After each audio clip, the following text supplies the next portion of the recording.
पे NA 112 ननकाना साहिब का 13 polling station का नतीजा आ गया, जो कि गैर सरकारी गैर हतमी नतीजा है।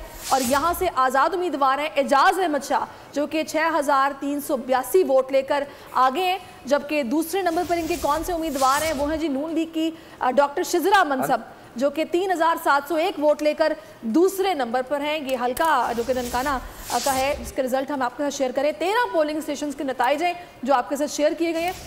अच्छा, मैं एक चीज जो बहुत इंपॉर्टेंट है रिजल्ट्स के हवाले से, जिसका NA 131 कसूर का भी 10 पोलिंग स्टेशन का हमारे सामने गैर हतमी गैर सरकारी नतीजा आ चुका है जनाब। और नून लीग के साद वसीम शेख यहाँ से आगे हैं, उन्होंने 3729 वोट सिक्योर किए हैं। और ये NA कसूर का है जनाब, ये हल्का। आज़ाद उम्मीदवार मकसूद साबिर 2223 वोट लेकर यहाँ से पीछे हैं और यहाँ से नून लीग आगे दिखाई दे रही है। सब्सक्राइब करें और बेल दबाएं ताकि कोई खबर रह न जाए।